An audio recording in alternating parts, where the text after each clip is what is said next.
नमस्कार जनते में स्वागत है आपका। मैं हूं योगेंद्र, आप देख रहे हैं खास खबर। खास खबर में हम बात कर रहे हैं सियासी बयानबाजी हमारे देश में अभी भी जारी है, लेकिन मजदूरों की मुश्किलें अभी भी कम नहीं हो रही। ठीक एक दिन बाद ही सुप्रीम कोर्ट को केंद्र और राज्य सरकारों को जवाब पेश करना है, यानी कि गुरुवार का दिन बड़ा महत्वपूर्ण है। सुप्रीम कोर्ट ने जवाब मांगा है और कहा यह जा रहा है कि तमाम कोशिशें की जा रही हैं, लेकिन अभी भी मजदूरों की समस्याएं कम नहीं हो रही हैं। प्रवासी हैं, वो मजदूर भी हो सकते हैं, कोई व्यापारी भी हो सकता है, कोई भी हो सकता है, लेकिन उनकी समस्या को लेकर के राहुल गांधी के एक दिन के बयान के बाद ही अगले दिन भाजपा ने और केंद्र सरकार ने फिर निशाना साधा है और कहा है कि राहुल गांधी देश की जनता को गुमराह कर रहे हैं।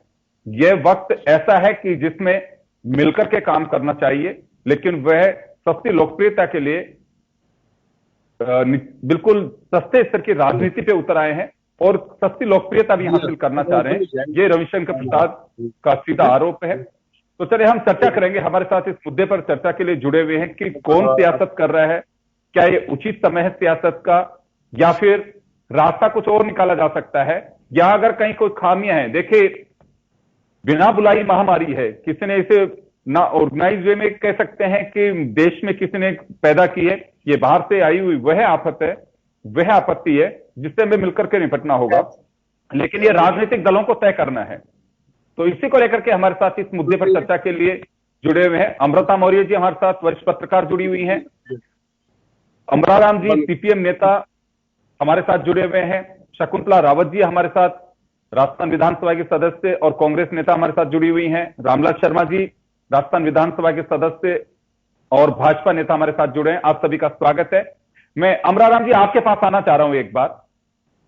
बीजेपी, कांग्रेस या तमाम दल अभी भी मजदूरों को लेकर के काफी राजनीति कर रहे हैं। दावा यह किया जा रहा है कि अगर कोई प्रवासी देश में लौटना चाहता है तो उसके लिए फ्लाइट्स लगा दी हैं।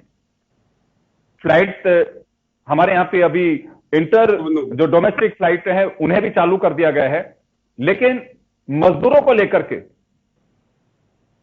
मैं जानना चाहूंगा आपसे कि क्या वास्तव में सही दिशा में कदम जा रहा है, या फिर ये कहें कि इतनी बड़ी बीमारी थी, इतनी महामारी थी, तो इससे निपटने के लिए थोड़ा सा समय लगेगा, यानी वो सब्र करना चाहिए। जी अमराराम जी। जी जी आपके पास आना चाहूंगा कि मजदूरों को लेकर के क्या मानना आपका? मजदूर इस देश का निर्माता है। सब कुछ उसने निर्माण किया है अपना खून पसीना बहा करके, और देश की सरकार ने इस कोरोना महामारी को लेकर के जिस लॉकडाउन की घोषणा की, एपिडेमिक कानून 2005 को जो लागू किया देश की सरकार ने किया है। लेकिन देश की सरकार ने जिस तरह से मजदूरों के साथ व्यवहार किया है, अक्षम्य। जिस तरह से उन्होंने न रोटी की व्यवस्था की, न घर जाने की व्यवस्था की, केवल 4 घंटे के समय पर 8 बजे घोषणा की और रात को 12 बजे से लॉकडाउन लागू कर दिया। एक भी घोषणा की तमाम मजदूरों को कोई निकालेगा नहीं, पूरी उसको मजदूरी देगा। अगर पूरी मजदूरी देते, खाने की और रहने की व्यवस्था करते, तो कोई ऐसा मजदूर देश में नहीं, दुनिया में भी नहीं होगा जो हजारों किलोमीटर पैदल, सैकड़ों किलोमीटर पैदल अपने बच्चों को गोद में लेकर के जाएगा। रेल पटरियों पे सोने के कारण तहस नहस हो जाएगा। निश्चित रूप से सरकार की संवेदनहीनता इससे बड़ी नहीं हो सकती है। लॉकडाउन केवल भारत में नहीं है, दुनिया में लॉकडाउन है, दुनिया में यह महामारी का प्रकोप है। इस तरह का दृश्य, जिस तरह का दृश्य सड़कों पे पैदल चलते हुए देश मजदूरों का देखा, तक दुनिया के किसी देश में नहीं देखा। जी, तो कुल मिलाकर के ये लग रहा है अभी आपको कि कहीं न कहीं कोई खामी है। मैं रामलाल जी आपके पास आना चाहूंगा। राहुल गांधी के बयान के बाद बीजेपी और आक्रामक हुई है और ये कहा गया है कि राहुल गांधी देश विरोधी काम भी कर रहे हैं। यह देश इस वक्त संकट के दौर से गुजर रहा है, दुनिया संकट से गुजर रही है और राहुल गांधी सस्ती लोकप्रियता कर रहे हैं। अगर मजदूरों से राहुल गांधी मिलने जाते हैं तो इसमें सस्ती लोकप्रियता क्या है? अगर कोई कमी उजागर करते हैं तो इसमें सस्ती लोकप्रियता कही जाए। विपक्ष के पास में क्या है अभी? विपक्ष तो अगर सरकार को कोई आईना दिखाता है तो उसे दूसरे अंदाज में क्यों पेश किया जाता है? देखिए योगेंद्र जी, सबसे पहले तो मैं ये कहूंगा कि अगर वास्तविकता में कांग्रेस के पूर्व राष्ट्रीय अध्यक्ष अगर संवेदनशीलता के साथ मजदूरों की समस्या के समाधान के लिए या मजदूरों के सही आईना को दिखाने के लिए या सरकार के सामने मजदूरों की समस्या को रखने के लिए अगर कोई बात कहते हैं तो उनकी बातों को गंभीरता से किया भी जाता है, लेकिन सिर्फ राजनीति करने के लिए, एक संदेश देने के लिए सिर्फ चंद लोगों को एसी गाड़ी में बिठाकर लाया जाता है, उनके साथ फुटपाथ के ऊपर बैठा जाता है, ये वीडियो रिकॉर्ड किया जाता है, उसके बाद में उनको वापस गाड़ी में बिठाकर वापस छोड़ा जाता है। मेरे ख्याल से ये उचित नहीं है और राजनीति का अवसर भी नहीं है।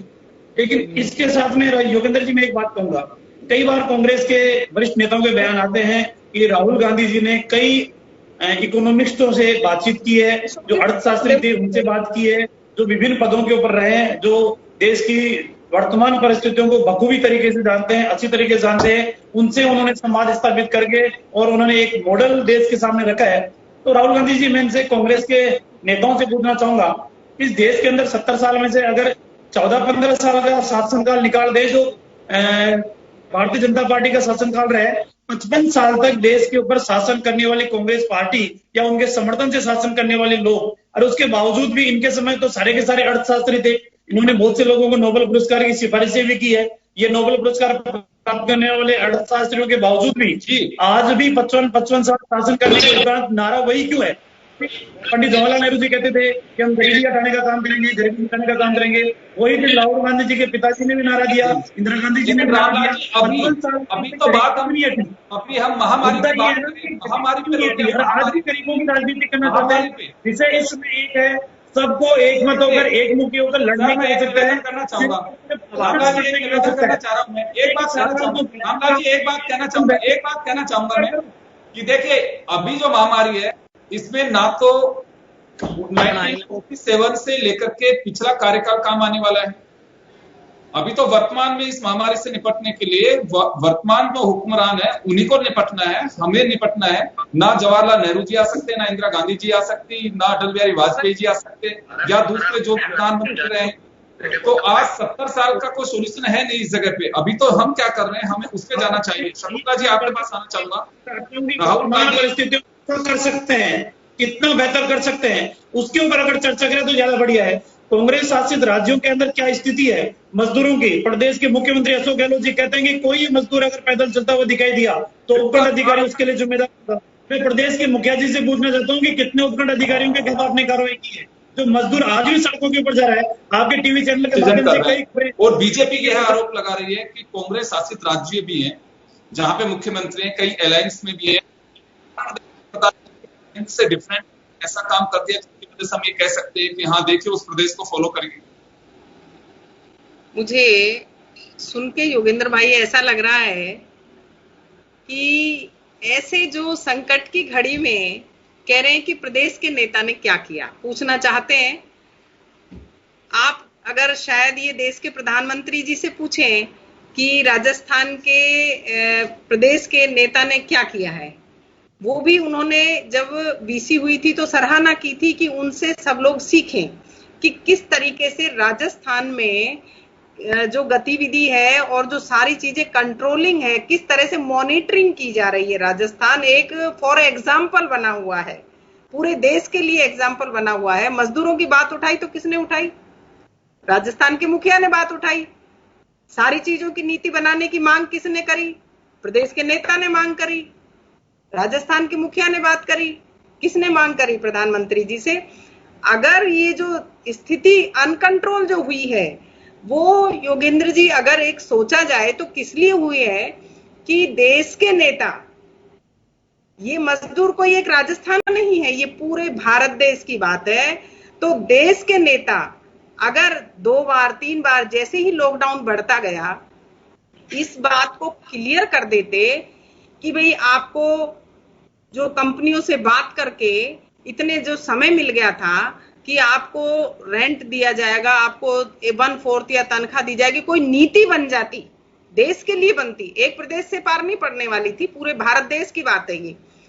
नीति बनती कि इतना दिया जाएगा या 3 महीने में, 4 महीने में, 6 महीने में कंपनियां खोली जाएंगी, ऐसी नीति बनाते तो ये नहीं होता।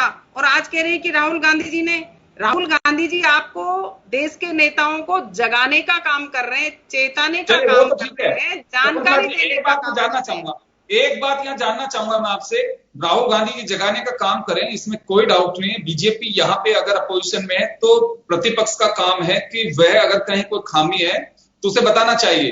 प्रतिपक्ष से सत्ता का डंडा नहीं होता उसके पास में। अगर राहुल गांधी बता रहे हैं तो बहुत अच्छी बात है, बताना चाहिए। लेकिन एक बात मैं यहाँ कहना चाहूंगा कि जैसे अभी बीजेपी भी ये बात कह रही है, रामलाल जी बात कह रहे थे कि कोई उदाहरण ऐसा पेश कर सकता है। ये मैं इस वजह से कह रहा हूं, सोनू सूद फिल्म अभिनेता हैं, आप उनसे देखिए कि पॉलिटिकल पार्टीज के नेता जिन्हें ज्यादा एक्सपीरियंस है कि रैलियों में किस तरह से हम क्राउड इकट्ठा करते हैं, लोगों को बुलाते हैं। लेकिन सोनू सूद उनका कोई रिलेटिव जा रहा था, लेकिन उनका दर्द जब जगा और उन्होंने महसूस किया कि ये प्रवासी किस परिस्थिति में जा रहे हैं, उन्होंने बसें लगा लगा करके लोगों को भेजने का काम शुरू किया। हमारी सरकारों के पास में इतना विजन नहीं रहा। ब्यूरोक्रेट्स मोटी पगार लेकर के, जो लगता है कि देश की सेवा के लिए कहा जाता है, उन्हें शपथ दिलाई जाती है सिस्टम को फॉलो करने के लिए, सिस्टम को देखने के लिए। कोई बता नहीं सका कि हाँ ये परिस्थितियां हैं और अगले दिनों में ये आ सकती हैं। इतने संसाधन नहीं है हमारे पास में कि आज तक भी हम केवल मजदूरों की समस्या पे ही चर्चा कर रहे हैं। नहीं, पूरे राजस्थान के लिए जो कंट्रोलिंग मॉनिटरिंग हुई है, शायद विधायक महोदय से भी सीएम ने बात करी, मोबाइल पे भी बात करी थी, वीसी के जरिए भी जो पूछा था, और एक एक बात के जरिए, ये नहीं पक्ष विपक्ष, पूरे प्रदेश के नेताओं से, विधायकों से बात करके जानकारी ली, और आम नागरिक से भी, जो भी किसी ने लिख के भेजा तो उस पर तुरंत कार्यवाही हुई। तुरंत दूसरे दिन ही उससे ऑर्डर वहां तक निकल गए सरकार की तरफ से। कोई किसी ने अगर नहीं रोका, किसी मजदूर की मदद नहीं करी या किसी आम नागरिक की मदद नहीं करी। मैं एग्जांपल दे सकती हूँ कि जयपुर में, नागपुर में, सूरत में या महाराष्ट्र, चंडीगढ़, हरियाणा, पंजाब में जो लोग रहते थे, हमने हमारे यहाँ के कलेक्टर्स को फोन करके, जो भी थे उनको फोन करके वहां की व्यवस्थाएं करवाई, उनके पास किट भी भिजवाए, और जो उनको परेशानी थी, उनको बच्चों के लिए या खाने की या कोई और भी जो परेशानी थी, रेंट की, इवन यहाँ तक भी मदद करिए। मैं आपको अगर ये चाहे कितने लोगों की मदद करिए, क्योंकि अनगिनत है, ये कोई एहसान नहीं है। आप और हम कोई अलग नहीं है, सारा अपना राजस्थान, पूरा भारत देश एक परिवार है, और सेवा करने का कर्म भी है, धर्म भी है। तो प्रदेश की तरफ से कोई इस तरीके की जो अव्यवस्थाएं हुई, एकदम से जब कोई काम होता है तो अव्यवस्था होती है, लेकिन उसको तुरंत कंट्रोलिंग करना है। देखिए, उसमें कोई सवाल नहीं खड़ा कर रहा, इसमें कहीं कोई संदेह नहीं है। प्री प्लान, ये मतलब प्री प्लान नहीं था, ये अचानक से लोगों को महसूस हुआ कि हमें जाना चाहिए, वो क्राउड निकल के आ गए। इसमें सरकारों का कोई दोष नहीं है, कोई कटघरे में खड़ा भी नहीं कर सकता। मैं तो ये कह रहा हूं कि उसके भी 60 दिन बाद हम केवल एक दूसरे के पाले में बॉल फेंकते रहे, तो मुझे लगता है कि ये नूरो कश्ती जैसे है कि आप भी बोले हम भी बोलेंगे, रास्ता ऐसे चलेगा, ये नहीं हो सकता। मैं अमराराम जी के पास में जाना चाहूंगा। अमराराम जी, मुझे एक बात बताइए कि लंबा एक्सपीरियंस है आपका, पॉलिटिकल जनप्रतिनिधि रहे, लंबे समय तक आपने भी देखा है। मैं एक बात जानना चाहता हूं कि क्या देश में इतने संसाधनों का अभाव रहा कि कोई भी आगे आकर के ये नहीं कह पाया कि चलिए मजदूरों की अब तो प्रॉब्लम है जो कंप्लीट होनी चाहिए। 60 दिन तक सिर्फ हम मजदूरों के पलायन पर चर्चा कर रहे हैं, तो चर्चा ये होनी चाहिए थी कि वह जहां पे पहुंच के वह खाने की स्थिति क्या है, उनके रोजगार की व्यवस्था क्या। आज केवल हम इसी पे भी चर्चा कर रहे हैं, हर चैनल, हर अखबार इसी पे चर्चा हो रही है कि प्रवासी मजदूरों के साथ में हो क्या रहा है। सुप्रीम कोर्ट को प्रसंग ज्ञान लेना पड़ रहा है।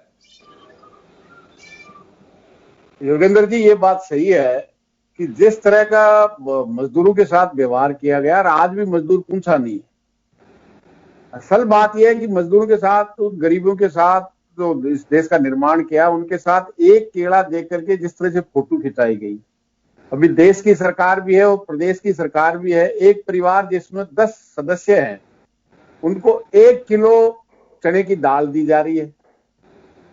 एक के हिस्से में कितना दाल आई है? 100 ग्राम, 30 दिन। आप बताइए, इस देश के गोदामों में दलहन, चना और मूंग इतना पड़ा हुआ है।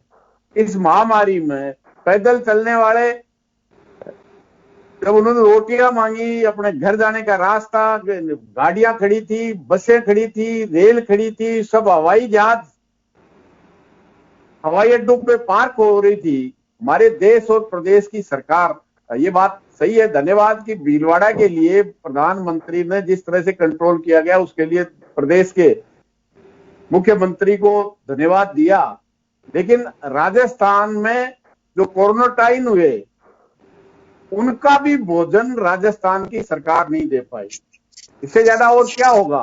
राजस्थान निश्चित रूप से 2% टैक्स, जहां इस देश का किसान उस लॉकडाउन के वक्त अपने जान की परवाह किए बगैर खेत में फसल काट रहा था, किसान कल्याण के नाम से 2% टैक्स लगाने का काम किया। देश की सरकार ने 10 रुपया और 13 रुपया पर लीटर एक्साइज पेट्रोल और डीजल पे लगाने का काम किया, जो इस देश की आम जनता, किसान, मजदूर और आम जनता को राहत मिलनी चाहिए थी।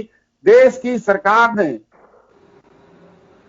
तमाम पेट्रोल और डीजल को बाजार के हवाले कर दिया, तो फिर एक्साइज ड्यूटी से अपना खजाना भरने की बजाय जनता को राहत देनी चाहिए थी। वो दोनों सरकारों ने उस जनता की जेब काटने का काम देश और प्रदेश की सरकार ने किया। और उन मजदूरों के लिए आज जिस तरह से, सबसे बड़ा तो यह है कि कोरोना का बहाना करके, महामारी का बहाना करके श्रम कानूनों को जो 100 साल तक संघर्ष करके, न केवल इस देश के बल्कि दुनिया के मेहनतकश मजदूरों ने संघर्ष करके कानून बनाए थे, उन कानूनों को 3 साल तक के लिए उन बड़ी बड़ी कंपनियों के लिए तमाम श्रम कानूनों को समाप्त करने का काम 8 घंटे का काम का समय को 12 घंटे का देने का काम किया। इससे ज्यादा और क्या खतरनाक होगा। कोरोना के बहाने से मजदूरों के हक और अधिकारों को छीनने का काम ऐसा नहीं 1 महीने तक एक ही किट चलेगा, ऐसा नहीं है। हर तीसरे दिन उनके घर में सेक्रेटरी, पंजाब की सरकार हो, आंगनबाड़ी कार्यकर्ता और सहायक नेताओं ने कहा जाकर के हर तीसरे दिन पहुंचा है। और प्रत्येक दिन अगर 10 फर्क नहीं है मजदूर के साथ किस तरह मजदूर नहीं, उसमें हर तरह का आया है, उनको भी दिया जा रहा है नरेगा में। और मैं लौटूंगा आप लोगों के पास, मैं वापस आ रहा हूँ आपके पास, वापस आ रहा हूँ। मैं रामलाल जी के पास जाना चाहूंगा एक बार, कर रही हूँ शकुंतला जी वापस आऊंगा आपके पास में। मैं रामलाल जी के पास जाना चाह रहा हूँ, एक बार रामलाल जी के पास, मैं लौटूंगा आपके पास, रामलाल जी के पास जाना चाह रहा हूँ। रामलाल जी एक बात बताइए, पीयूष गोयल साहब कहते हैं कि जिसने जैसे डिमांड की हमने वैसे ही ट्रेनें दी थी, बहुत अच्छी बात है, सफर तय करें।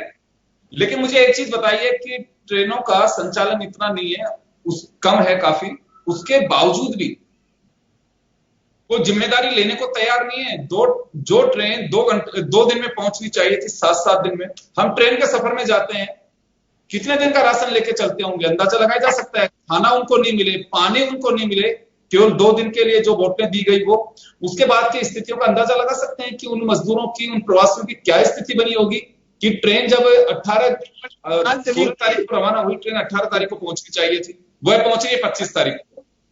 उनकी पीड़ा का अंदाजा लगा सकते हैं। उस बात के ऊपर, उस बात पर देखिए, मजेदार बात यह है कि अभी भी कोई ये गलती स्वीकार करने को तैयार नहीं कि हुआ कैसे दोबारा ना हो। चलिए कोई बात नहीं, एक बार गलती एक ट्रेन में नहीं हुई, कई यात्रियों को इस तरह का खामियाजा उठाना पड़ रहा है। जिम्मेदारी लेने के लिए कोई जिम्मेदारी नहीं है गवर्नमेंट ऑफ इंडिया की।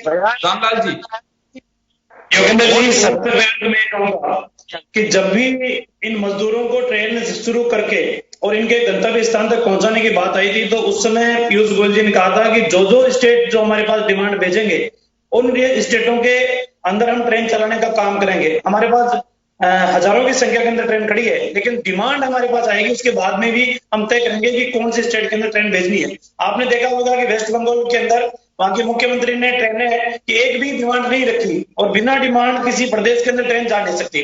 राजस्थान के मुख्यमंत्री जी ने भी जो ट्रेनों की डिमांड दी। सर आप ये बात बताना, मैं तो ये पूछना चाह रहा हूं कि जिस ट्रेन को 2 दिन में पहुंचना चाहिए था, एक सप्ताह लग रहा है, आदमी राशन कितना लेकर के बैठेगा जिसको खाने के लिए कुछ रास्ते में चाहिएगा। योगेंद्र जी, मैं आपकी बात के ऊपर आऊंगा कि निश्चित रूप से कोई मान जी योगेंद्र जी, आप अंदाजा कीजिए, जब ट्रेनें मजदूरों के लिए ट्रेनें लगाई गई, किराया लिया गया केंद्र सरकार द्वारा। अरे उस मजदूर के पास जब खाने के लिए नहीं है, वो भूख से तड़प रहा है, राजस्थान के अंदर राजस्थान के अंदर आ रहे हैं और राजस्थान के विभिन्न जिलों के अंदर वो जाने का काम करेंगे। आज या कल तक 1400 के आसपास धारावाही से संक्रमित लोग राजस्थान के अंदर आ रहे हैं। मैं कह रहा हूं कि अगर इस तरीके से संक्रमित लोग राजस्थान में आना शुरू हो गए तो एक बहुत बड़ी चुनौती हमारे सामने है। इस समय आवश्यकता इस बात की है कि वर्तमान परिस्थितियों के आधार के ऊपर मैं मेरे विधानसभा क्षेत्र की बात करूं, मेरे एक भी संक्रमित नेता आज 10 दिन पहले, मेरे यहाँ आज 7 संक्रमित लोग आ चुके हैं, जिनमें से 4 की जो ट्रेवल हिस्ट्री है वो जेल के माध्यम से है, 3 की ट्रेवल हिस्ट्री है वो सिर्फ और सिर्फ बंबई से आए थे। वो क्वारंटाइन सेंटर के अंदर जरूर है लेकिन वो संक्रमित पाए गए हैं। मैं चाहूंगा राजस्थान को यदि बचाना है तो मुख्यमंत्री जी से कि कम से कम ऐसे क्षेत्रों से संक्रमित लोगों के आने आप और हम प्रधानमंत्री को पत्र लिखे, आप मिले डेलीगेशन में, हम चलने को तैयार हैं क्योंकि देश का भला मुख्यमंत्री देश का भला करें। मजेदार बात देखिए, मजेदार बात देखिए,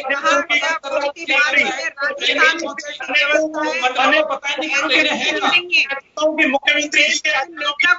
की बात है,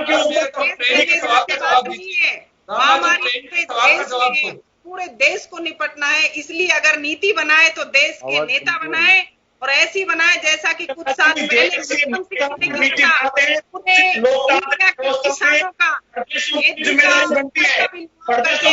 एक बात बताइए शकुंतला जी, आपके पास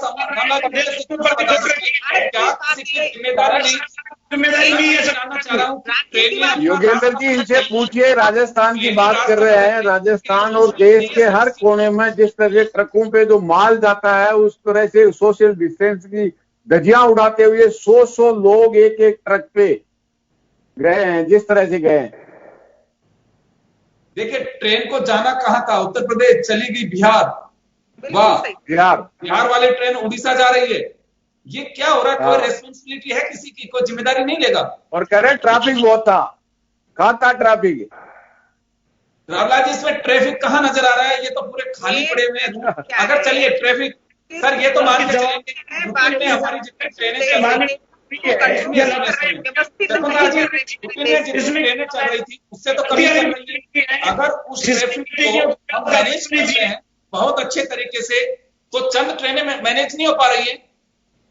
ये एक बड़ी सोचनीय विषय है ये कि देश के जो सेंटर मिनिस्टर हैं, रेलवे मिनिस्टर हैं महोदय, हम उनसे आपके माध्यम से अनुरोध करना चाहेंगे कि कृपया करके मंत्रालय के ध्यान की बजाय आप रेलवे पे ध्यान दें कि किस तरीके से जो प्रवासी एक स्टेट से दूसरे स्टेट में, एक जिले से दूसरे जिले में जा रहे हैं, उन्हें क्या सुविधा देनी चाहिए, क्या सुविधा नहीं देनी चाहिए, क्या उनके लिए करें कुछ।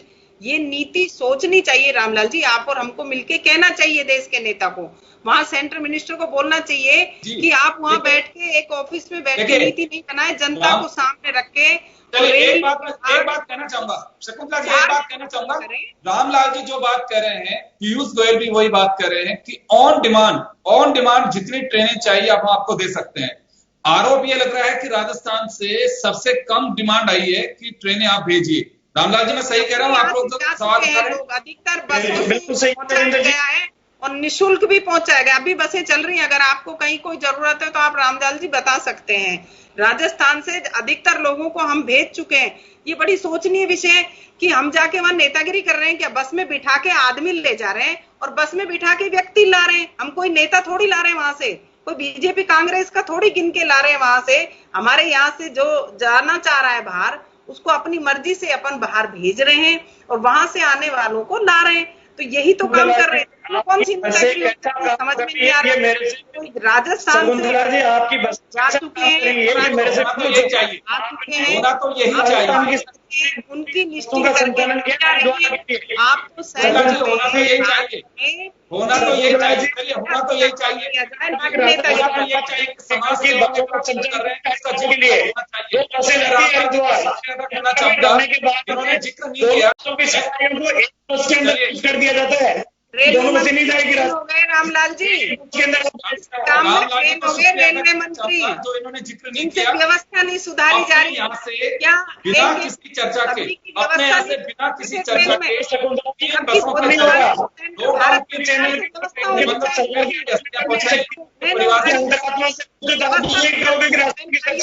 नहीं कर रही है। क्या रेलवे विभाग फेल हो गया? देश की सरकार क्या कर रही है? एक छोटे से ब्रेक के लिए रुकता हूं यहाँ पे। रामलाल जी, क्या कर रहे हैं? एक ब्रेक के लिए रुक रहा हूं, ब्रेक के बाद वापस लौट रहे हैं, बने रहिए आप हमारे साथ एक छोटे से ब्रेक के लिए। धन्यवाद।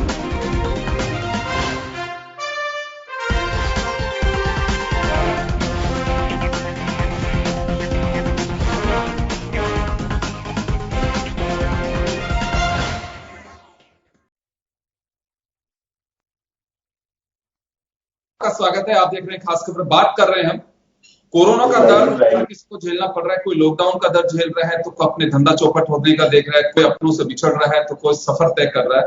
तमाम लोग किसी किसी तरह से परेशान जरूर है। सरकार इस बात को लेकर के परेशान है, निश्चित रूप से उन्हें भी दर्द है कि हमारे अपने किस तरह से हम बेबस और लाचार उन्हें देख रहे हैं।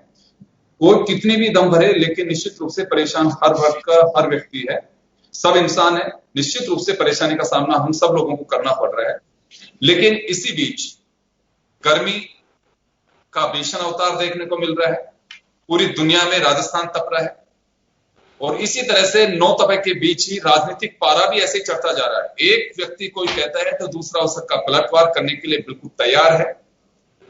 इसमें कहीं कहीं कोई जाना नहीं है, ना कोई लॉकडाउन की बात है, ना किसी तरह की कोई दिक्कत है। हम ये भी नहीं सोच रहे हैं कि वास्तव में हम इन चर्चाओं से ज्यादा अगर उस मजदूर की, उस प्रवासी की तकलीफ को अगर दूर कर सके, या जो लोग बेरोजगार हो रहे हैं, जिनके धंधे चौपट हो गए, चिंता तो उस पर होनी चाहिए। आज भी लॉकडाउन शुरू होने के 2 महीने के बाद भी अगर हम यही चर्चा कर रहे हैं कि मजदूर सही तरीके से सही सलामत नहीं पहुंच पा रहा है, तो मुझे लगता है कि हम जो विश्वास और भरोसे के साथ जो विजन लेकर के चल रहे हैं कि विकसित राष्ट्रों में भारत शामिल होगा, किस नजरिए के साथ होंगे हम? विकासशील राष्ट्र हैं। आज हमारे पास में इतने संसाधन नहीं है।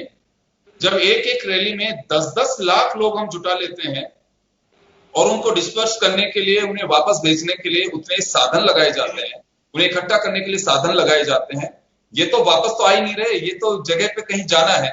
आज भी वो मैकेनिज्म हम इस तरह का नहीं लगा पाए कि ऑल पॉलिटिकल पार्टीज बात करके यह तय कर दें कि चलिए अगले 3 दिन में, 4 दिन में कि ये समस्या का हल हो जाएगा। ये तो है नहीं कि पूरे देश की भ्रमण पे मजदूर या प्रवासी निकले हुए हैं, निश्चित रूप से उनकी अपनी तकलीफ होगी। आज भी अगर कोई सरकार ये दावा कर रही है कि प्रवासी नहीं जा रहे, मैं चैलेंज कर सकता हूं, मैं दिखा सकता हूं। हमारी रिपोर्ट्स के अनुसार जयपुर शहर के अंदर से भी लोग पैदल जा रहे हैं अभी भी। आप आगरा रूट को देखिए, दिल्ली रूट को देखिए, किस तरह से लोग पैदल चल रहे हैं अभी भी। तो समझ से बाहर है कि ये हो क्या रहा है। ऐसा तो है नहीं कि नए अवतार के रूप में पब्लिक आ गई है कि ये तो बिल्कुल कहीं से मालूम ही नहीं था, कहां से प्रकट हो गया, ऐसा बिल्कुल नहीं है। हमारे अपने लोग हैं, वे दर्द हमें महसूस होना चाहिए, क्यों दिखावा नहीं। तो यही एक सबसे बड़ी तकलीफ है। मैं वापस शकुंतला जी आपके पास आना चाहूंगा। हर सरकार अपनी ओर से कह रही है कि हमारा मॉडल बहुत अच्छा रहा, हमने कोशिशें भी की, निश्चित रूप से की होगी, इस पे कोई सवाल नहीं खड़ा हो रहा और खड़ा कर भी नहीं रहे हैं। हर व्यक्ति को भरोसा भी है कि मेरी अपनी सरकार मेरे लिए कुछ कर रही होगी, लेकिन ये जो रिफ्लेक्ट करना चाहिए, रिफ्लेक्शन दिख नहीं रहा है। आज आगरा रोड पे आप देखिए, दिल्ली रोड पे देखिए, 17 मजदूर कुछ देर पहले रामबाग सर्किल पे, मैंने बिल्कुल नव युवा, उनसे मैंने पूछा कहां से आ रहे हो? उत्तर प्रदेश जाना है, 2 को गया जाना था। तो मैं कहा बसें लगी हुई है, तुम क्यों नहीं जा रहे हो पैदल? कि सर भटकते रह रहे हैं, कोई कह रहा है स्टेशन पे जाइए, कोई कह रहा है कि आगरा रोड पे निकल जाइए, वहां से बस मिल जाएगी। अभी भी कोई हम इतना सिस्टम डेवलप नहीं कर पाए कि किसी को सही सलामत सूचना मिल सके। चलिए एक छोटी सी बात मैं कहना चाहूंगा, उदाहरण दे रहा हूं एक में, मुंबई का आप देखिए, वहां पुलिस ने अनाउंस कर दिया कि जिनको जाना है वो चले जाएं, ट्रेनें लगी हुई है। वहां जाकर के देखे तो स्थितियां और बिगड़ गई। 50,000 लोग अगर अनाउंसमेंट पे इकट्ठे हो रहे हैं घर जाने के लिए, अब उन्होंने अपने जेहन में बसा लिया कि मुझे मेरे घर जाना है, तो क्या अभी उम्मीद कर सकते हैं कि ये तमाम तकलीफ आप लोगों को महसूस हो रहा, मैं इसे खारिज नहीं कर रहा, सरकार को भी महसूस हो रहा होगा, लेकिन साहब इसका हल नहीं निकाल पा रहे हैं। वह मजदूर को आज भी भरोसा नहीं दिला पा रहे हैं कि चलिए कोई बात नहीं, 60 दिन बाद ही सही, आज तो कम से कम हमारी लाचारी दूर हो पाएगी। ये कोई ताल ठोक के कह सकता है कि अगले 3 दिन 4 दिन में समस्या हल हो जाएगी? मैं इतना तो ज्यादा तो नहीं, लेकिन इतना कह सकती हूँ कि मेरे बानसूर में मैं जब एक दिन छोड़ के एक दिन जाती हूँ तो रोजाना के हम कम से कम कभी हमारे बानसूर की सीमा में आ जाते हैं लोग, पर वो गाड़ियों में आते हैं। अब वो कहाँ से रात को या कब छोड़ जाता है, कौन छोड़ जाता है, लेकिन उनको फिर हमारे वहां रुकवाते हैं हम। बिल्कुल खाना हमारी तरफ से देते हैं, फिर बस से हम उनको जहां जाना है वहां पहुंचाते हैं, और बस में खाने की और पानी पीने की जब तक, और ये भी कहा हमने एक एक व्यक्ति को अधिक किट हम इसलिए दे रहे हैं कि पता नहीं वहां कितने दिन तक उनको रोजगार नहीं मिलेगा। ये भी व्यवस्था हम लोग जितना हो सकता है कर रहे हैं। मैं आज आपको एक छोटा सा उदाहरण दे देती हूँ कि जब हम आ रहे रास्ते में तो हमें मजदूर मिले थे। मैंने कहा भाई आप लोग कहाँ जा रहे हो, क्यों जा रहे हो? बोल नहीं हम तो पास के गांव में जा रहे हैं। लेकिन फिर एक व्यक्ति बोला पास के गांव में नहीं जा रहे, हमें बाहर जाना है। मैंने कहा बताओ तो सही कहाँ जाना है, आराम से पूछा। हमने यहाँ जो जयपुर से जा रहे थे तो जयपुर कलेक्टर साहब को फोन किया और उनके खाने की भी व्यवस्था करवाई और उनको भेजने के लिए भी। वैसे मेरी नॉलेज में जहां तक है जयपुर कलेक्ट्रेट में जो भी व्यक्ति आया उसको उस जगह पर पहुंचाया गया, मेरी नॉलेज बता रही हूं मैं। बाकी वो हर व्यक्ति वहां नहीं पहुंच पाता, आप सही कह रहे हैं। लेकिन कंट्रोलिंग जो है, कंट्रोल रूम हमारे वहां बना हुआ है, एसडीएम, तहसीलदार, थानेदार, किसी से भी कोई, और जो भी कोई जाता अगर रास्ते में आम आदमी को भी मिलता है तो वो लोग रोक के फोन करते हैं पुलिस को या एसडीएम को कि भाई ये व्यक्ति यहाँ से जा रहे हैं, वहां व्यवस्था है। लेकिन जो रास्ते में भी अगर जा रहे कोई समझदार सा व्यक्ति है तो वहां उस थाने को या एसडीएम को सूचित करे तो वो वहां से व्यवस्था होती है, और हम तो करवाते हैं। अब मुझे पता नहीं कोई और करवाते हैं कि नहीं करवाते, हमें तो जो मिला है व्यवस्था कराई है। और जहां तक है जिनों का, ये आज ही मैंने पता किया और लोगों से भी यहाँ, मैंने कहा कुछ लोग जयपुर से जाना चाहते हैं तो उन्होंने कहा हमारे पास इनका लिस्ट में नाम है, तो मुझे खुशी हुई कि चलो उन 6-7 लोग हैं उनका नाम है लिस्ट में। और नहीं है तो आम व्यक्ति भी अगर कलेक्ट्रेट में नाम पहुंचा दे, एसडीएम को दे दे, आप और हमारे जैसे तो मैं एक निवेदन करना चाहूंगा, की समस्या का समाधान एक निवेदन करना चाहूंगा, मैं एक बात कहना चाहूंगा, इसमें कोई डाउट नहीं है, इसमें संदेह नहीं है कि आज भी ऑन रिकॉर्ड जितना रसद या खाना जो हम बांट रहे हैं उससे कई गुना ज्यादा, निश्चित रूप से आप लोग भी कोई भामाशाह को तैयार कर रहे होंगे, वो रिकॉर्ड पे नहीं है लेकिन खाना खिलवा रहे हैं। आज आप आगरा रोड पे चले जाइए, कानोता उसके पास में इंडस्ट्रियल एरिया वाले जिनके पास जैसे संसाधन है खाना खिला रहे हैं। मैंने कई ऐसी स्टोरीज देखी हैं, की हैं, जिसके माध्यम से लोग जिनका कोई अता पता नहीं है खाना खिला रहे हैं। आप तमाम जनप्रतिनिधि हैं, आप लोगों को इस बात का मालूम होगा, आपके कहने से कुछ लोग स्वयं प्रेरित कि हमें कुछ खाना खिलाना चाहिए, हम उनको पहुंचा तो नहीं पा रहे लेकिन खाना जरूर खिला रहे हो। सोनू सूद का मैं उदाहरण क्यों दे रहा हूँ, वजह से उनको दर्द का एहसास हुआ। देख लीजिए बानसूर में अगर आप व्यक्ति कोई भेज के देख लीजिए, कोई भी व्यक्ति ये नहीं कह सकता कि हमें नहीं पहुंचाया गया है वहां तक। और कोई आना चाहता है वो भी फोन करता है, कई जगह से स्टूडेंट्स ने हमें फोन किया, हमने खुद ने गाड़ी पहुंचाई और वहां प्रशासन के जरिए भी अच्छी बात है। मैं यही कह रहा हूँ, ये ऑन रिकॉर्ड से ज्यादा ऑफ द रिकॉर्ड आप लोगों को मदद कर रहा हूं। मैं ये खारिज नहीं कर, मैं यही कह रहा हूं आपको कि अभी भी लेकिन हम इस स्थिति में नहीं पहुंच पाए हैं कि ये कहा जा सकता है कि चलिए मजदूरों का इतना दिन की तपस्या थी अब शॉर्ट आउट हो। एक ट्रेन के लिए कितनी भीड़ उमड़ रही है, तो कोई तो वजह है कि उन लोगों का तो भरोसा नहीं दिला पा रहे कि ठीक है आप जहां पे रह रहे हो वहीं पे रहिए, आपको रोजगार मिलेगा, खाना मिलेगा। मैं रामलाल जी आपके पास आना चाहूंगा। हजारों उदाहरण सामने आ रहे हैं, हजारों की संख्या में, कि लोग जाना क्यों चाह रहे हैं। सबसे बड़ी बात यह है, इस पे आप पार्टी स्तर पे आप लोगों का वार्तालाप होता है, निश्चित रूप से आप बताइए। और आपके पास में हो सकता है कि कई लोगों की इस बात भी आ रही होंगी, आप इंडस्ट्रीज को खोल रहे हो, इंडस्ट्री में मजदूरी करने वाले लोग लोकल से ज्यादा दूसरे राज्यों के भी हैं, उत्तर प्रदेश के हैं, बिहार के हैं, झारखंड के हैं, वेस्ट बंगाल के हैं, राजस्थान के भी हैं, हमारे भी लोग दूसरी जगह में हैं। लेकिन ये भरोसा मजदूर का क्यों टूट रहा है अभी भी कि लॉकडाउन के बाद में मुझे रोजगार मिलेगा, जब जिस काम के लिए मैं बाहर अपना घर छोड़ करके आया हूं पलायन करके, कि मेरे को यहाँ पे ठीक बच्चों की परवरिश करने के लिए काम यहाँ बेहतर मिलेगा, 2 पैसे ज्यादा आएंगे, मैं ठीक से काम कर पाऊंगा। ये भरोसा क्यों टूट रहा है हिंदुस्तान का? देखिए योगेंद्र जी, सबसे बड़ी चुनौती अगर आज हमारे सामने है तो सबसे बड़ी चुनौती यही है कि जो लोग राजस्थान के अंदर बाहर के अदर स्टेटों के जो लोग थे, यूपी के, बिहार के या एमपी के, वो रोजगार पिछले कई वर्षों से 2-4-5 साल नहीं 15-20 साल से रोजगार कर रहे थे। राजस्थान के भी बहुत से ऐसे लोग थे कि जो अन्य प्रदेशों के अंदर जाके रोजगार कर रहे थे। एक ये विश्वास की कमी है कि हम उनको विश्वास नहीं दिला पाए कि आप यहाँ रहो, निश्चित रूप से आपको रोजगार की कोई दिक्कत नहीं आएगी, आपके भरण पोषण की हम माकूल व्यवस्था हम करेंगे। अब वास्तविकता यह है योगेंद्र जी कि आज दोनों तरफ से जो मजदूर है वो बेरोजगार हो गए। राजस्थान के वो लोग जो अन्य प्रदेशों के अंदर काम कर रहे थे, उन्होंने उस स्थान को छोड़कर वो राजस्थान में वापस आ गए। राजस्थान में उनको वो कार्य नहीं मिलेगा जो अन्य प्रदेशों के अंदर वो काम कर रहे थे। या राजस्थान में काम करने वाले मजदूर थे, चाहे वो रियल एस्टेट का काम करने वाले हो, चाहे पतासी का काम करने वाले हो, या अन्य रोजगार करने वाले काम हो, वो ये काम छोड़कर अपने प्रदेशों के अंदर चले गए, उनको भी वहां पर वो काम नहीं मिलेगा। इसलिए दोनों ही प्रदेशों के अंदर इन मजदूरों की बेरोजगारी की समस्या हम सब के सामने एक चुनौती बनकर खड़ी है। अब इनका समाधान क्या हो सकता है? समाधान ये हो सकता है कि उद्योग जिस तरीके से मजदूर निकल के चले गए, आज अधिकांश उद्योगपतियों की स्थिति हो गई। जैसे मेरे उदाहरण दूं, मेरा एक बोरोसिल कंपनी है, बड़ी कंपनी है बोरोसिल कंपनी। उस बोरोसिल कंपनी का 1.5 करोड़ रुपए महीने का बिजली का बिल आता है। मैंने उनसे पूछा, सब आप फैक्ट्री को 4 महीने के लिए क्यों बंद कर दी? वो करेंगे साहब 1.5 करोड़ रुपए प्रतिमाह मेरा बिल आता है, मजदूर मेरे पास 10% रहे हैं, अगर मजदूरी नहीं है तो मैं चलाकर क्या करूंगा, मैं इसका भुगतान कहां से करूंगा? तो ये हालात दोनों ही प्रदेशों के अंदर राजनीति से ऊपर उठकर इसका वास्तविकता के अंदर कोई समाधान निकलना चाहिए। और समाधान इसका एक ही है कि उन मजदूरों को विश्वास में लेकर एक बार उनके मन की, चाहे हम तो गाँव जाएंगे, हमारा मन कर रहा है, चाहे वापिस हम लौट के आएंगे, लेकिन उसके वापस लौट कर आने की कोई संभावना मुझे नजर नहीं आती कि वो निकट भविष्य के अंदर वापस लौट कर आ पाएंगे। इसलिए आवश्यकता इस बात की है कि इन मजदूरों के विश्वास को किस प्रकार से हम जीते, किस प्रकार से उनको सुरक्षित महसूस कराएं कि आप यहाँ महफूज रहिए, आप यहाँ रहिए, कोई दिक्कत नहीं है। रामलाल जी यही कह रहा हूँ, देखिए प्लान होता रहेगा, प्लान एक व्यक्ति को देश के दूसरा तैयार हो रहा है कि भाई ये जा रहा तो मैं भी निकल जाता हूँ।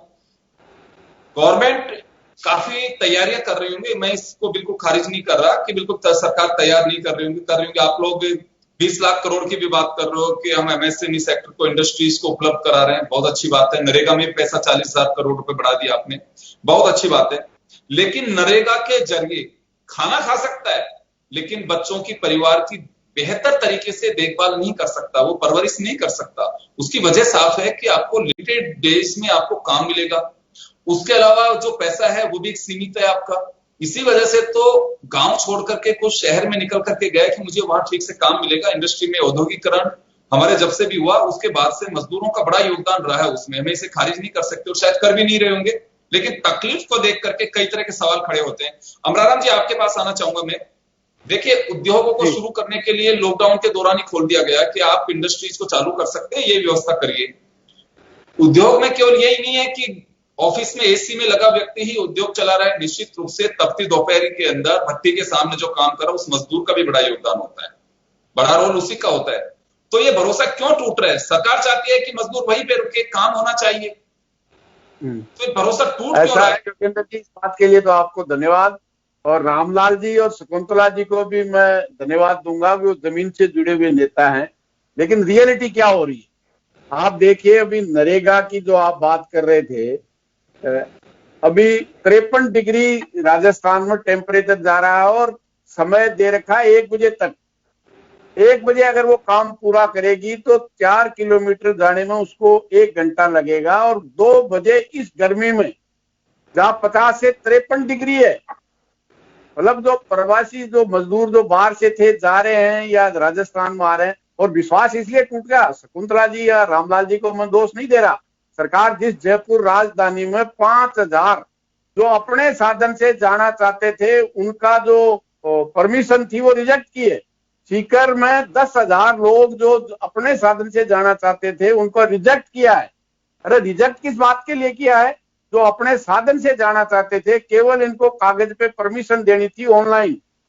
10,000 सीकर में और 5,000 जयपुर में, और एक पास जारी करने के लिए जयपुर में तो खबर अखबारों में छपी कि 2,000 से लेके 3,000 रुपया एक परमिशन जो वहां से दूर जाना चाहते हैं। आप बता रहे हैं, बाकी हमने तो सुना नहीं। हमारे यहाँ तो फुल परमिशन मिली है, सिर्फ जो बहुत घना लॉकडाउन था उस समय परमिशन नहीं दी गई। जब फर्स्ट लॉकडाउन था, जब किसी को परमिशन नहीं दी गई, और अब जब खुला है और खुलने के बाद सरकार पूरी परमिशन दी गई है सभी को।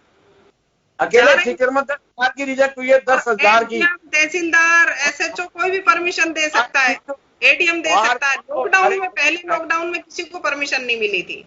शकुंतला जी एक बार सबसे आप मंगवा लो, किस किस एसडीएम ने, किस किस एसएचओ ने कितनी स्वीकृति जारी की है, कितनी परमिशन दी है? ये तो सारा ऑन रिकॉर्ड है, मंगवाने की जरूरत नहीं है, ऑनलाइन है। ऑन रिकॉर्ड है तो आप एक बार अपने कंप्यूटर खोल के आप देखो तो सही है कितनी तारीख की है। हो सकता है आप सत्ता पक्ष की विधायिका है, आप सत्ता पक्ष की विधायिका होने के नाते आपके कहने से तारीख की हो, लेकिन ये स्थितियां सब जगह की नहीं है शकुंतला जी। ऐसा नहीं है। ये सवाल रामलाल जी क्यों खड़ा कर रहे हो आप? मैं इसलिए खड़ा कर रहा हूँ, ये सवाल मैं इसलिए खड़ा कर रहा हूँ कि जो अमराराम जी कह रहे हैं वो बात बिल्कुल सत्य है। जो प्रभावशाली लोग थे, जो अप्रोच जिन्होंने की थी, हम सारे अमराराम जी कर रहे हैं वो चर्चा बिल्कुल सही है, अखबारों के अंदर छपी थी, बाकायदा उसकी जांच हुई है, जांच के बाद में जो कर्मचारी मरे हुए थे उनको हटाया गया है। प्रधानमंत्री महोदय जिस तरीके से अमराराम जी अपनी बात करें, मेरा निवेदन है अमराराम जी अपनी बात करें, से वो घोषणा करे कि कोई भी कर्मचारी जो गरीब आदमी है पलायन नहीं करे, उसे वहीं पर रोजगार दिया जाएगा, सुविधाएं अवेलेबल करी जाएंगी। 15 दिन में, 20 दिन में, 2 महीने में, 6 महीने में कोई भी नीति बनाकर अगर इस तरह घोषणा करे देश के प्रधानमंत्री जी, तो इस देश का उद्धार हो सकता है। और ये घोषणा करें, प्रदेश से काम नहीं चलने वाला, ये पूरे देश की बात है। किसानों का, खेत का, किसानों का, घर का, पूरे देश का, किसानों का। 1 तारीख से 2 अप्रैल हो सकता है मजदूर भाई वहीं रुक जाए, हम उन्हें 6 महीने में अमराराम जी बात ऐसी नीति बनाई। अमराराम जी अपनी बात पूरी कर ले, मैं लौटूंगा आपके पास में। अमराराम जी अपनी बात पूरी कर ले, मैं वापस लौट रहा हूँ आपके पास। के लिए हरिद्वार व्यवस्था सकती है, लेकिन गांव से पाटन से चल के सीकर जिला क्वार्टर पे नहीं आ सकती। और जब बाकी दुकानें नहीं खुलेगी, लेकिन पूरे देश में शराब की दुकानें जरूर खुलेगी, चाहे वह सोशल डिस्टेंसिंग की फ्रेशनेस होती हो। अब तो सारी दुकान खुली है, अब खुली है।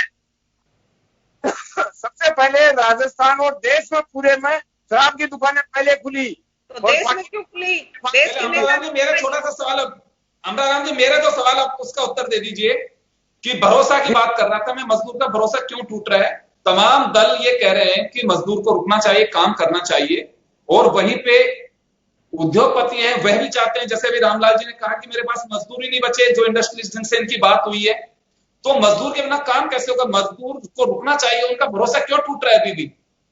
योगेंद्र जी, मैं कहना चाहता हूं कि सरकार, दोनों सरकारों ने, मोदी जी ने पहला लॉकडाउन घोषित करते हुए कहा कि पूरी मजदूरी देगा, किसी को निकालेंगे नहीं, और सरकारें खुद, मैं कह सकता हूं राजस्थान में और देश में उन सरकारों के कर्मचारी थे, उन्होंने 1 दिन की तनख्वाह स्वैच्छिक इस कोरोना महामारी से लड़ने के लिए दी, और बाकी 11 दिन की जबरदस्ती काट दी। जो सरकार में बैठे हुए लोग, खजाने से जनता के टैक्स का पैसा आता है, उससे पूरी मजदूरी नहीं दी, और उस कारखाने के मालिक से करेंगे पूरी मजदूरी। अगर पूरी मजदूरी देते, घर बैठे देते, खाने की व्यवस्था करते, तो कोई ऐसा बेवकूफ मजदूर है जो सड़क पे 40-45 डिग्री में पैदल चलेगा? विश्वास तो सरकार ने खोया है। जब 12 दिन की सैलरी के 1 महीने में सरकार अपने मजदूर को, अपने कर्मचारी को नहीं दे रही है, तो वो बात सरकार कहती, केंद्र की सरकार कहती कि आधी मजदूरी कारखाने का मालिक देगा और आधी केंद्र सरकार और राज्य सरकार वहन करेगी, तो एक भी मजदूर नहीं जाता। मजदूर रामलाल जी के पास जाना चाहूंगा। रामलाल जी आपके पास आना चाह रहा हूं। देखिए, अब होना यही चाहिए कि उस मजदूर को भरोसा दिलाया जा सके। आज जो युवा निकल करके जा रहे हैं, वो अपने कुछ सपने लेकर के किसी दूसरे प्रदेश में गए होंगे, वे ये तो कभी नहीं सोचा होगा कि 1947 के विभाजन की जो पिक्चरें देखी हैं, वैसी तस्वीरें आज में हमें देखने को मिलेगी। जनप्रतिनिधियों का काम, मीडिया का काम, सब लोगों का एक काम नहीं है कि अब उनको एक भरोसा दिलाया जा सकता है। आज भी सबसे बड़ी चुनौती सरकारों के सामने, राजनीतिक दलों के सामने यही है कि उन मजदूरों को भरोसा दिलाया जा सके, वह रुक सके। योगेंद्र जी, ये बात मैं पहले ही कह चुका हूं कि वास्तविकता के अंदर विश्वास टूटा है, और उस विश्वास को टूटने की वजह से मजदूर बड़ी संख्या के अंदर लाइन करके अपने घरों की ओर चले गए। लेकिन घरों की ओर जाने के बावजूद भी उनके रोजगार की माकूल व्यवस्था नहीं है कि उनके घर पहुंचते उनको रोजगार मिल जाएगा और वो अपनी आजीविका को पटरी के ऊपर लेकर आ जाएंगे। आवश्यकता इस बात की है आज भी कि आज जिस तरीके से सबसे ज्यादा अगर कैश का ट्रांजैक्शन कहीं होता है, वो होता है एग्रीकल्चर सेक्टर के अंदर। आज एग्रीकल्चर सेक्टर के अंदर भी अमराराम जी मेरे से ज्यादा बेहतरीन तरीके से जानता है कि इस लॉकडाउन के बाद में किसान के फसल का उचित मूल्य उसको नहीं मिला, सब्जी का उचित मूल्य, जो मेहनत की लागत तो दूर की बात है, उसकी मजदूरी का मूल्य भी किसान को नहीं मिला।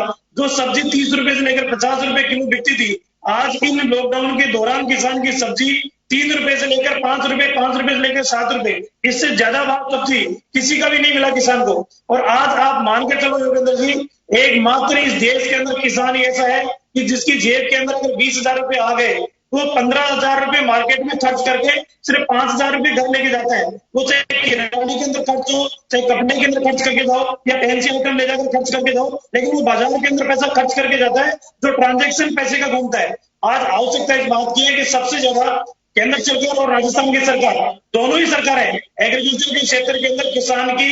एक बात बताइए रामलाल जी, एक बात बताइए मुझे, अमराराम जी ये सवाल उठा रहे हैं, प्रधानमंत्री जी ने हालांकि कोई निर्देश नहीं दिए, हालांकि 17 अप्रैल को जारी किया बाकायदा गवर्नमेंट ने कि किसी को निकाला नहीं जाए और तनख्वाह दी जाए, लेकिन सुप्रीम कोर्ट इस बात को खारिज कर चुका है कि जब उसका काम नहीं चल रहा,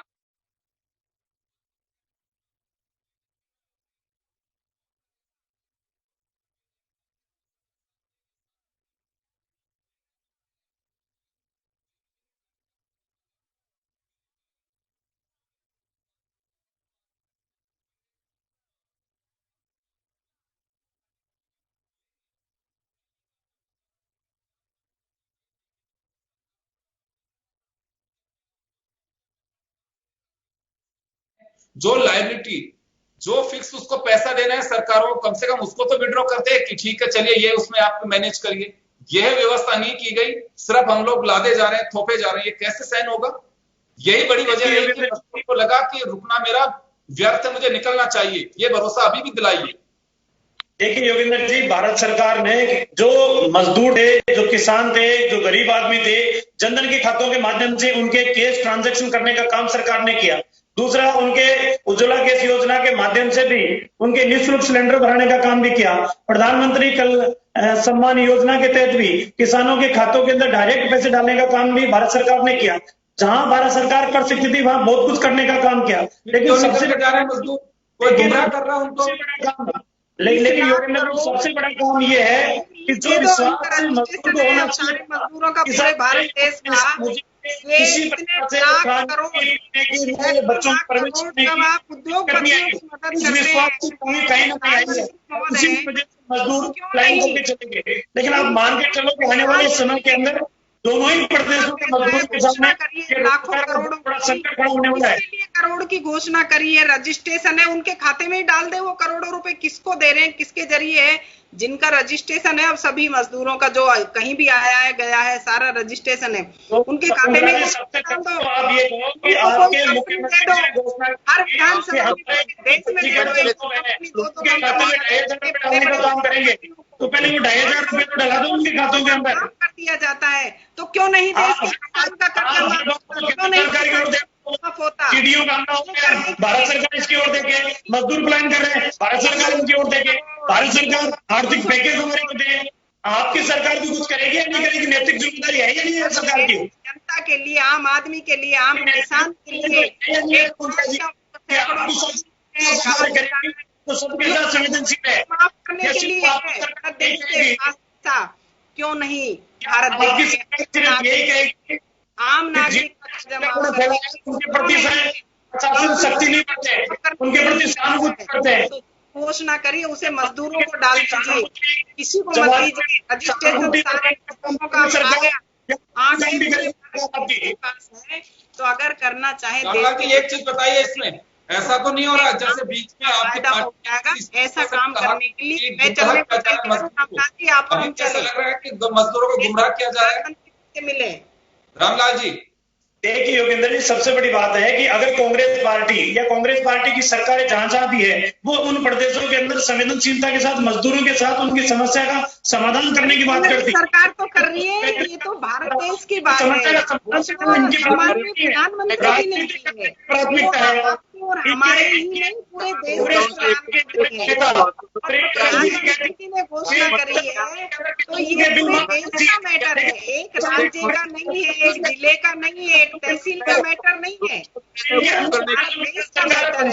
और पूरे भारत देश का भला चाहते हैं तो आप देश के प्रधानमंत्री जी को लिखे करें कि देश की जनता इतना नहीं चाहती, कंपनी के मालिकों का कर्जा माफ करते हो क्यों नहीं, देश के किसान का कर्जा माफ करें, मजदूर लेबर का सारा आंकड़ा है उनके खाते में पैसे डालें, तब तो हम माने कि देश के प्रधानमंत्री महोदय बहुत अच्छा देश के जनता के हित की काम कर रहे हैं। लेकिन नहीं, लोग बड़े करोड़पतियों का कर रहे हैं, स्वीकार करते अच्छी व्यवस्था करी है। शायद पूरे देश में किसी प्रदेश में व्यवस्था ऐसी नहीं हुई है जैसी कि राजस्थान प्रदेश में मॉनिटरिंग और व्यवस्था हुई है, जितना कर सकते हैं।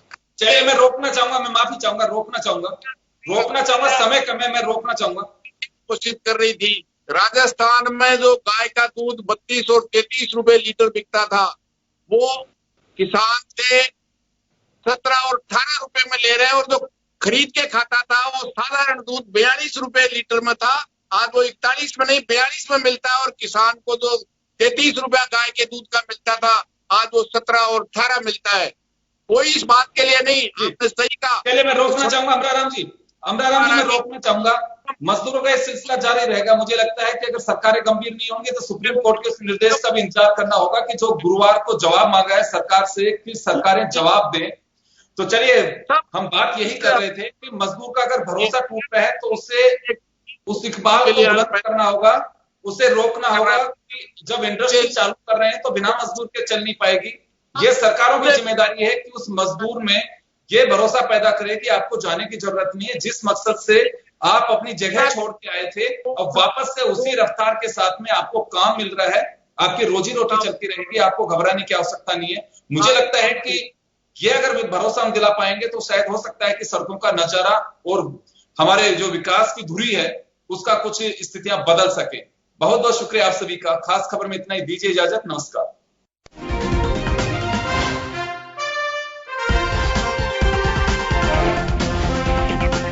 जन टीवी की लेटेस्ट अपडेट पाने के लिए हमारे चैनल को जरूर सब्सक्राइब करें और नोटिफिकेशन पाने के लिए बेल आइकॉन दबाएं।